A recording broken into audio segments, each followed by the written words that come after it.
अब मैं आपको, क्योंकि बहुत सारे बच्चे यहाँ से एएस केमिस्ट्री भी दे रहे होंगे, तो आपको मैं एएस केमिस्ट्री भी बता देता हूँ।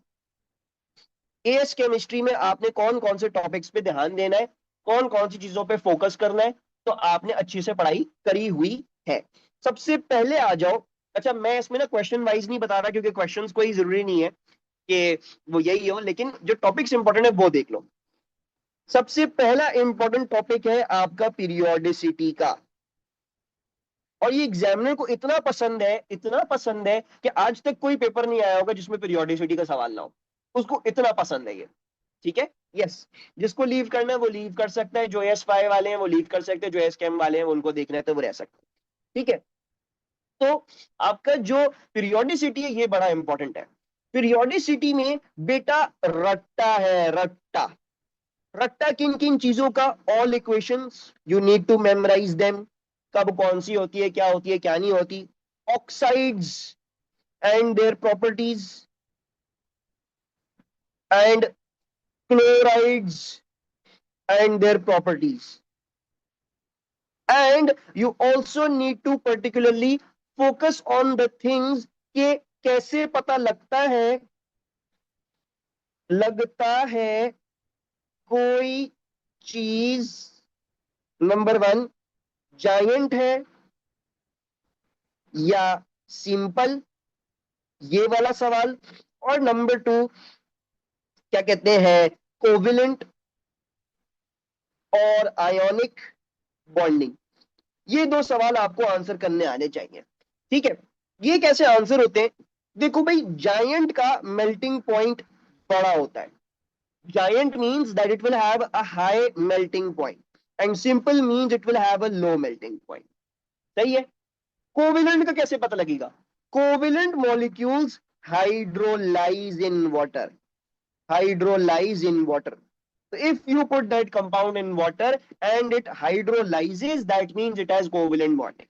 Ionic bonding का कैसे पता लगेगा? Conducts in aqueous slash molten state. ठीक है। डायपोल मोमेंट का बताता हूं। सर इसमें आयनिक इक्वेशंस कैसे याद करें? आयनिक इक्वेशंस की ट्रिक बताता हूं। तो पीरियोडिसिटी का ये लुब्बे लुभाव है, इसको देख लीजिएगा सही तरीके से। ठीक है। नंबर टू, पीरियोडिसिटी हो गई। फिर आपके ये वाले ग्रुप टू और ग्रुप 17 निहायत छोटे टॉपिक्स हैं, लेकिन इनमें भी अच्छा खासा रट्टे वाला पार्ट है। तो आपने इसका भी रट्टा सही तरीके से मारना है। ठीक है जी। You need to do the ratta properly. ठीक है जी। तो प्रॉपर्टीज हो गई, ठीक है जी, प्रॉपर्टीज हो गई, सोल्यूबिलिटी की प्रॉपर्टी हो गई, थर्मल स्टेबिलिटी की प्रॉपर्टी हो गई। डाउन द ग्रुप जाते हुए रिएक्टिविटी क्यों बढ़ रही है, रिएक्टिविटी कम क्यों हो रही है, why are they becoming good reducing agents, why are they becoming good oxidising agents. तो ये सारी चीजें, ठीक है जी, इक्वेशंस, ये सब आपको पता होना चाहिए। ग्रुप 17 में पर्टिकुलरली क्लोरीन की जो आपके पास वो है ना, क्या कहते हैं, जो आपकी क्लोरीन की डिस्प्रोपोर्शनेशन के रिएक्शंस हैं, वो भी बहुत ज्यादा पूछे जाते हैं, वो भी बहुत ज्यादा फोकस किए जाते हैं। तो वो आपको आने चाहिए। ठीक है। मैं कुछ दो तीन बातें यहां से इंपॉर्टेंट लिख देता हूं। तो प्रॉपर्टीज, इक्वेशंस, क्लोरीन की डिस्प्रोपोर्शनेशन,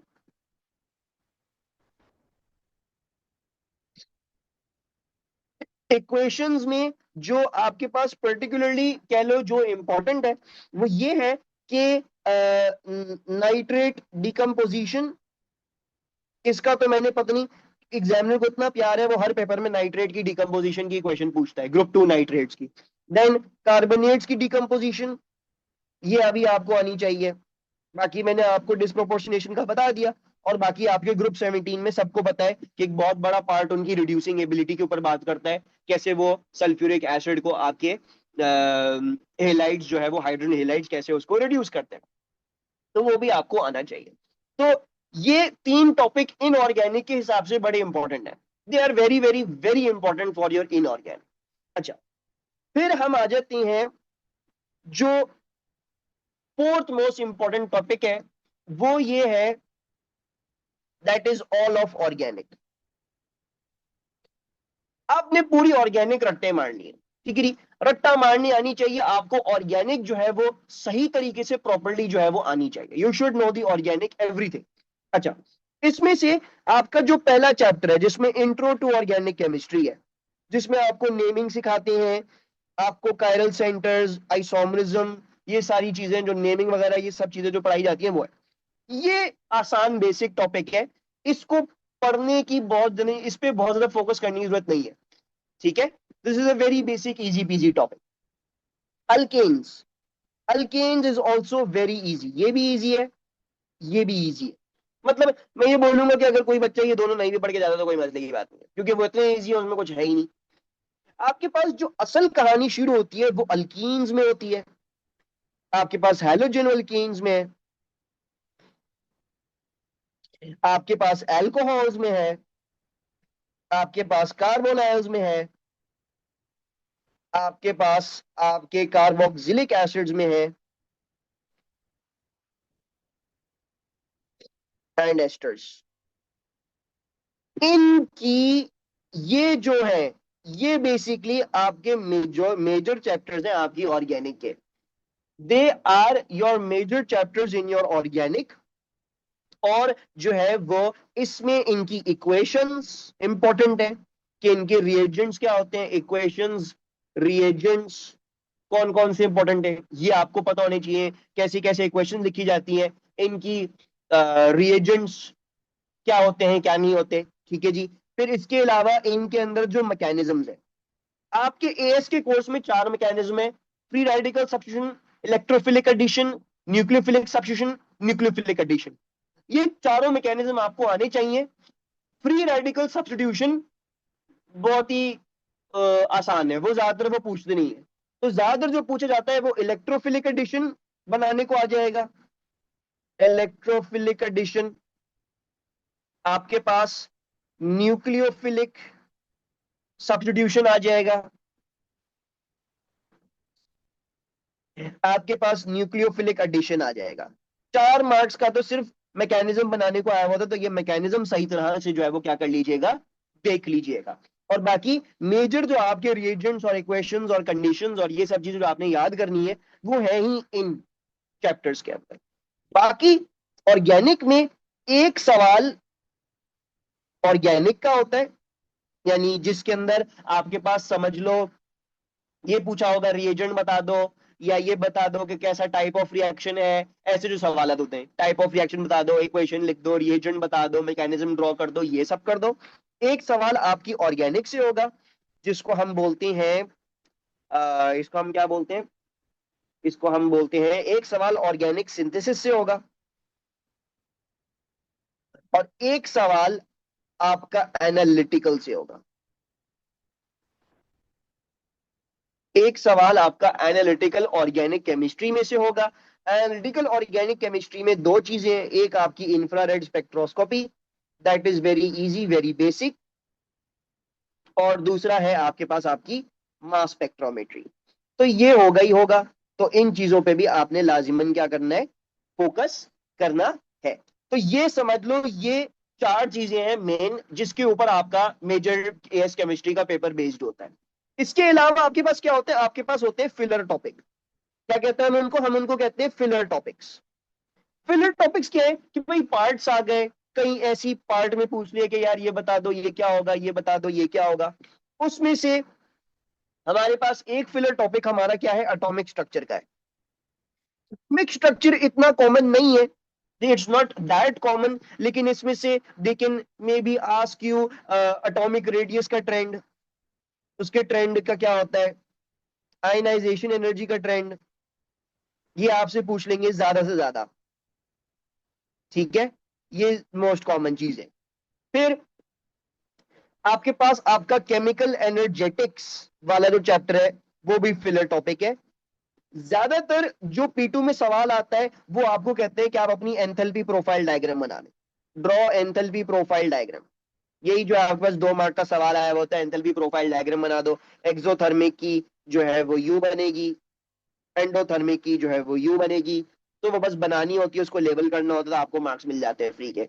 और बाकी वेरी लेस कॉमन, बहुत ज्यादा नहीं आता, लेकिन आपकी जो है वो हेसिस लॉ, उसके कैलकुलेशंस, या फिर जो है वो आपकी delta H through bond energies. तो यही चीजें हैं इसके अंदर, और तो कोई चीज नहीं है इसके अंदर। और ज्यादातर जो सवाल आता है वो सिंपल ही आ जाता है, एंथैल्पी प्रोफाइल डायग्राम बना दो। ये दो चीजें नहीं पूछी जाती ज्यादातर इन द P2, ज्यादातर बोल रहा हूँ, जरूरी नहीं है कि हमेशा ऐसा ही हो। अच्छा, फिर आपका जो कमांड है इक्विलिब्रिया पे, वो भी स्ट्रांग होना चाहिए। इक्विलिब्रिया में आपके पास क्या होता है, इक्विलिब्रिया में आपके पास आपको केसी केपी ये आना चाहिए सही तरीके से। और जो आपका आइस वाला मेथड है वो आपको आना चाहिए। Sometimes they can give you a whole equilibria standalone question कि भाई आइस मेथड लगा के जरा केसी के भी कोई भी इसमें से कोई चीज आप क्या करो, कैलकुलेट करो। ठीक है, तो ये हो गया। बाकी नाइट्रोजन एंड सल्फर है, उसके सवालात होते हैं कि भाई एसिड रेन कैसे फॉर्म होती है ये बता दो। ठीक है जी, कुछ ऐसा कर दो, ये कर दो, वो कर दो। आइस मेथड बेटा ये होता है कि तुम्हारे पास अगर ए, बी, सी और डी दिया हुआ है, तो हमारे पास क्या होता है, आई सी ई। हम इनिशियल लिखते हैं, सपोज करते हैं इसका 2 2 दिया हुआ था, ये 0 0 कर दिया, और इसके बताए हुए इक्विलिब्रियम पे इसका 1 था। ठीक है, तो इसके अंदर चेंज कितना आया, 2 से 1 -1 का चेंज आया। ठीक है, और ये 1:1 के रेशियो में, तो ये भी -1 होगा। ठीक है, 1 हो गया। और ये सब 1:1 की रेशियो, तो ये +1 होगा, ये +1 होगा, ये भी 1, ये भी 1, इस तरह से जो हम करते हैं। ठीक है, ये आइस मेथड हमारा ये होता है। नाइट्रोजन सल्फर में बेसिक सवाल ही आएंगे, मतलब डिस्क्रिप्टिव ही होते हैं, आपसे कोई रटी रटाई बात जो आपने पढ़ी है वो पूछ लेंगे आपसे। ठीक है, तो ये आपके जो है वो कह लो फिलर टॉपिक्स है। केमिकल बॉन्डिंग का आ सकता है सवाल कि भाई डॉट एंड क्रॉस डायग्राम बना दो।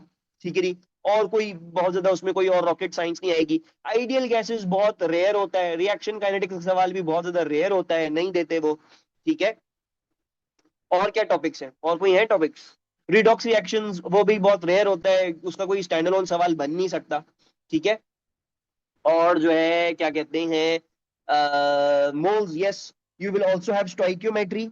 एक पार्ट एटलीस्ट आपका स्टोइकियोमेट्री का हो गई होगा, तो आपको स्टोइकियोमेट्री भी आनी चाहिए। एक पार्ट होगा, ज्यादा नहीं होगा उससे। ठीक है, पूरा सवाल स्टोइकियोमेट्री पे नहीं आता हमारे पास यूजुअली। और बस यही है। ठीक है बेटा, बॉन्डिंग वाले चैप्टर में कुछ करने का है ही नहीं। बॉन्डिंग वाला चैप्टर ऐसा चैप्टर था जो मैंने पढ़े बगैर अपना एग्जाम दिया है। उन्होंने कुछ करने का है ही नहीं, मास स्पेक्ट्रोमेट्री करो। ठीक है, Haber process, Haber process, Haber process तो मतलब हेबर प्रोसेस जो है वो आएगी ना, मतलब वो जरूरी नहीं है कि हर दफा आए। It could be a question, जैसे नाइट्रोजन सल्फर में आपकी हेबर प्रोसेस आ गई, लेकिन जरूरी नहीं है कि वो हमेशा आए। हाइब्रिडाइजेशन बेटा उस पर कोई पूरा सवाल नहीं बन सकता। तो हाइब्रिडाइजेशन ज्यादातर P1 का टॉपिक है, वो नहीं आता P2 में। ठीक है, अच्छा, अब मैं आपको बताता हूं कि आप लोगों ने जो सवालात पूछे हुए थे मैं उनका जवाब दे देता हूं। ठीक है, आप लोगों ने बोला था कि सर जो है वो क्या कहते हैं, what's dipole moment. Dipole moment बेटा सिंपली ये होता है कि जैसे आपके पास जो है वो, जैसे ये कंपाउंड है। ठीक है, अब देखो इसमें इसके जो है वो मोमेंट्स कैंसिल आउट नहीं हो रहे। देख रहे हो, ये डेल्टा नेगेटिव हो गया, डेल्टा नेगेटिव, ये डेल्टा नेगेटिव, और ये हाइड्रोजन डेल्टा नेगेटिव नहीं हो सकता। So we will call this compound to be polar. ये पोलर कंपाउंड होगा। जो कंपाउंड पोलर होता है उसमें डाइपोल मोमेंट होता है। So it has a dipole moment, it is a polar compound, simple. ठीक है, अच्छा, फिर क्या है हमारे पास, आयनिक इक्वेशंस कैसे बनती है, आयनिक इक्वेशंस की भी बात कर लेते हैं।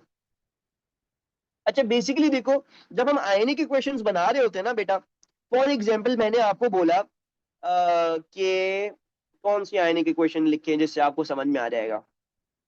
अम्म, कोई आयनिक इक्वेशन जो कि तुम लोग को लिखवानी हो, मुझे कोई दिमाग में आ रही है।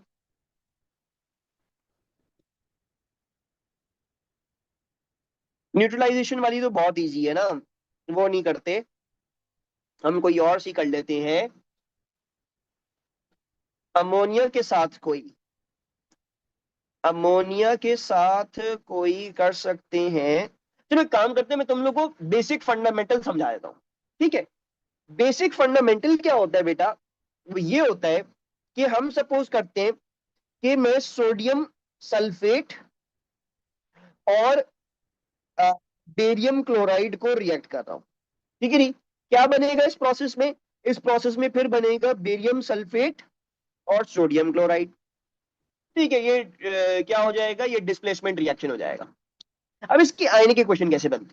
आप अपने आप से सवाल पूछते हो हर चीज को लेके कि यार क्या ये चीज पानी में टूटेगी, डिसॉल्व करेगी? सोडियम के तमाम कंपाउंड सोल्यूबल होते हैं, तो सोडियम का जो भी सॉल्ट होगी वो टूट जाएगी, क्या बन जाएगा, 2Na+ बन जाएंगे और सल्फेट बन जाएगा। ठीक है, इसको बैलेंस भी कर लेते हैं, ये 2 हो जाएगा और ये आ गया हमारे पास। ठीक है, तो ये आ गया। क्या बेरियम क्लोराइड पानी में डिसॉल्व करता है? बिल्कुल करेगा, तो ये मेरे पास Ba2+ और Cl2Cl- बन जाएगा। सही है। बेरियम सल्फेट, सल्फेट्स की solubility decreases down the group, barium sulphate is an insoluble solid, तो ये नहीं टूटेगा, ये बेरियम सल्फेट की फॉर्म में रहेगा। And sodium chloride, yes sodium chloride will dissociate, तो ये 2Na+ और 2Cl- होगा। अब आपने क्या करना है, आपने जो है वो जो चीजें दोनों साइड पे आ रही हैं वो उड़ा दें। आपने उड़ा दी तो जो आपके पास रह गया है वो आपकी आयनिक इक्वेशन रह गई है। सिंपल, ये आपकी आयनिक इक्वेशन आ गई। सिंपल सा रूल है, आप अपने आप से एक एक चीज को देख के पूछते हैं कि क्या ये पानी में टूटेगी, पानी में टूटेगी, उसको उसको आयनिक फॉर्म में लिख दें, तोड़ तोड़ के कैंसिल आउट कर दें उन चीजों को। फिर जो दोनों सेम साइड पे आ रही है एक्सपेक्टेड आयन को कैंसिल आउट कर दें, बाकी आपकी आयनिक इक्वेशन रह गई। ठीक है। अच्छा, फिर क्या है, आ,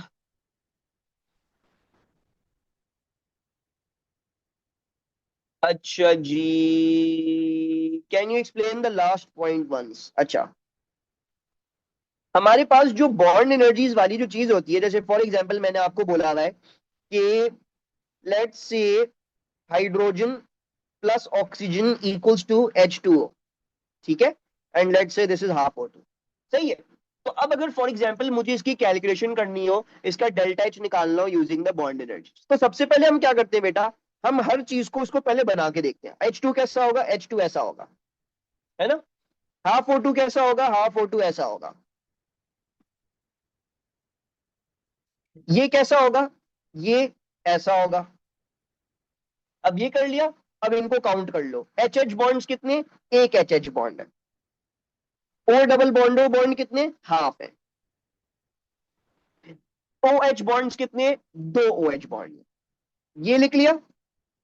अब ये बात याद रखो कि जब हमारे पास बॉन्ड फॉर्मेशन होती है तो वो एक्सोथर्मिक होती है, दैट इज एक्सोथर्मिक, है ना। और जब हमारे पास बॉन्ड ब्रेकिंग होती है, जब हमें बॉन्ड्स तोड़ने होते हैं रिएक्टेंट साइड पे, तो वो एंडोथर्मिक होती है, क्योंकि बॉन्ड्स तोड़े जाएंगे तो एनर्जी की जोर से ही तोड़े जाएंगे।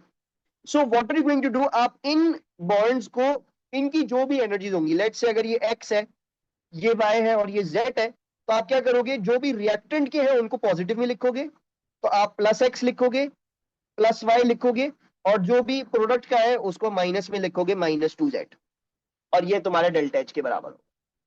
सिंपल। ठीक है। हेस साइकिल का ओवरव्यू दे दें, ओके, हेस साइकिल का भी ओवरव्यू दे देता हूं। असल में मैंने इस दफा एएस केमिस्ट्री पढ़ाई नहीं ना, तो खैर मैं पढ़ा था तो मैं तुम लोगों को तो बहुत लॉजिकली पढ़ा था सारी चीजें और करता। I don't know if you studied from YouTube और नॉट, पता नहीं। तो खैर बहरहाल, अच्छा हमारे पास बेटा जो है वो हेस साइकिल जो है वो दो किस्म की होती है। A2 केम तो पढ़ाऊंगा ऑब्वियसली, एंड अगले साल तो इंशाल्लाह मैं एएस केम भी दोबारा से रिज्यूम करूंगा, थोड़ा सा स्केड्यूल अपना चेंज करूंगा। अच्छा, व्हाट वाज आई सेइंग, हमारे पास जो हेस साइकिल होती है ना, उसमें हमारे पास सबसे पहले आप ये देखते हैं मुझे डाटा किस तरीके से दिया हुआ है। ठीक है जी, they can give you the data for the combustion और they can give you the data for the formation. ठीक है। अगर फॉर एग्जांपल डाटा फॉर्मेशन की, जैसे फॉर एग्जांपल बात कर लेते हैं किसी भी इक्वेशन की, कि let's talk about CH4O2 and CO2, इनकी वैल्यूज दी हुई है, इसकी एक्स बताई हुई है, ऑक्सीजन की फॉर्मेशन जीरो होगी क्योंकि एलिमेंट है, और इसकी वाई बताई। ठीक है।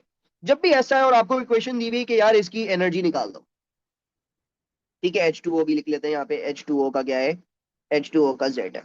ठीक है, और बैलेंसिंग क्या हो जाएगी, कार्बन आ गया और चार, तो चार हो जाएंगे, तो दो ऑक्सीजन, दो, चार हो गए तो दो चाहिए होंगे। ठीक है, ये आपकी इक्वेशन आ गई, इसका हमने डेल्टा एच निकालना है।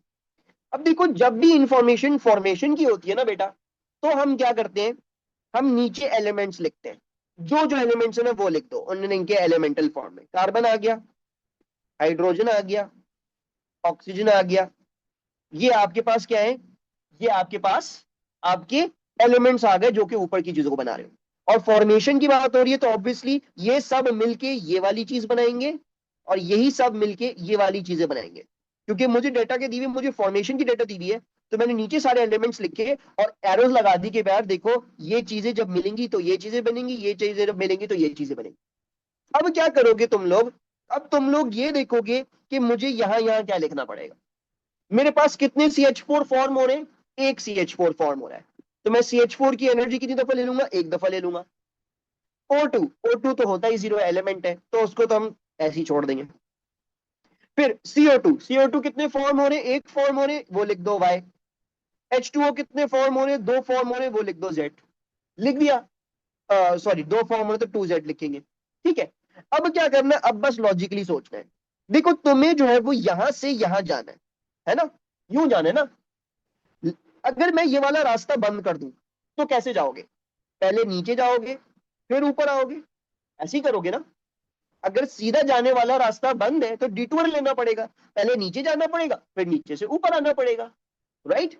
अब ये देखो इन दोनों एरोस की डायरेक्शन क्या हो गई, कंफ्लिक्ट हो गई, तो इसका मतलब नेगेटिव मिलेंगे हम ये। इन दोनों एरोस की डायरेक्शन सेम हो गई तो इसका मतलब मैं पॉजिटिव मिलूंगा। तो मेरा डेल्टा एच क्या होगा, मैं इस वाले को नेगेटिव में करके लूंगा, नेगेटिव एक्स नेगेटिव जीरो, और इस वाले को पॉजिटिव में करके लूंगा यानी प्लस वाई प्लस 2Z। जब भी फॉर्मेशन की दी हुई हो तो उसमें हम ये टेक्निक अप्लाई करते हैं, वी अप्लाई दिस टेक्निक, ये आपकी ट्रिक है। अच्छा, अब इसी के बरक्स आपको क्या दे सकते हैं बेटा, आपको जो है वो कंबस्शन की डेटा दे सकते हैं। अब देखो फॉर एग्जाम्पल आपको कार्बन प्लस, या हम एक काम करते हैं ना, हम CH4 प्लस, एक काम हम ये कर लेते हैं, C2H4, C2H6 will equal to C2H4 plus H2, ये इक्वेशन ले लेते हैं। ठीक है, अब देखो, अब अगर मुझे डेटा दी हुई है कंबशन की, मुझे बताया होगा C2H6 की कंबशन क्या है, मुझे ये बताया होगा C2H4 की कंबशन क्या है, मुझे हाइड्रोजन की कंबशन बताई दी होगी XYZ। ठीक है, ये आपको दी हुई है डेटा। अब देखो जब भी कंबशन होती है तो कंबशन की प्रोडक्ट्स क्या होती है, कंबशन की प्रोडक्ट्स होती है कार्बन डाइऑक्साइड एंड वाटर। सो मैं नीचे क्या लिखता हूं, मैं नीचे लिखता हूं कार्बन डाइऑक्साइड एंड वाटर। ठीक है, ये लिख लिया मैंने। अब जब ये चीज जलेगी तो ये चीजें बनेंगी ना, तो अब एरो कैसे लगाऊंगा, अब एरो ऐसे लगाऊंगा, कंबशन इस तरीके से हो, और ये भी जब चीजें जलेंगी तो ये नीचे वाली चीजों को बनाएंगी, राइट। अच्छा, ये कर लिया मैंने। अब मुझे कुछ भी नहीं करना, देखो कितने C2H6 जला रहा हूं, एक C2H6 जला रहा हूं तो इसका एक दफा लिख लूंगा यहाँ पे X। कितने C2H4 जला रहा हूं, एक ही जला रहा हूं तो एक ही दफा लिख लूंगा Y। कितने H2 जला रहा हूं, एक ही जला रहा हूं तो एक ही दफा लिख लूंगा Z। अगर ये दो होते तो फिर ये 2 हो जाता, राइट। अगर दो जल रहे होते तो दो दो दफा लिख लेता, ये कर लिया। अब वापस से वही रूल देखो, मुझे यहां से यहां जाना है, ठीक है जी, लेकिन ये वाला रास्ता तो बंद है, तो कैसे जाऊंगा, पहले नीचे जाऊंगा फिर ऊपर आऊंगा। अब देखो ये वाली डायरेक्शन सेम हो गई तो इसको पॉजिटिव में लूंगा, ये वाली डायरेक्शन नेगेटिव हो गई तो उसको ऑपोजिट में करके लिख लूंगा। तो डेल्टा एच क्या हो जाएगा, प्लस एक्स हो जाएगा, और वो हो जाएगा माइनस वाई माइनस जेड। आपके पास आपकी डेल्टा एच। यही दो है हमारे पास एस लॉ, फॉर्मेशन की डेटा एंड कंबशन की डेटा, इसी के थ्रू निकलेगा आपके पास।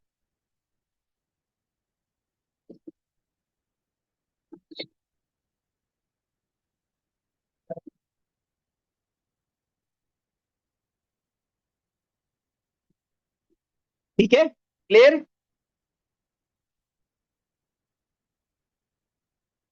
सर अगर एच एफ दिया हो for the decomposition question then, तो देखो इक्वेशन तो कुछ भी हो सकती है ना बेटा, इधर देखो इक्वेशन कुछ भी हो सकती है। The top equation can be anything, it depends what is the data. Data अगर फॉर्मेशन की है तो नीचे एलिमेंट्स जाते हैं, अगर डेटा कंबशन की है तो नीचे कार्बन डाइऑक्साइड और वाटर जाता है, कंबशन की प्रोडक्ट्स जाती है। तो ऊपर वाली इक्वेशन जिस भी चीज की हो उससे कोई फर्क नहीं पड़ता, समझ रहे हो बात को। अच्छा, तो ये भी हमने कर लिया, और कोई सवाल, please share this PDF। Okay I will share. मुझे ये पूछना था तुम लोगों से, एक सेकेंड,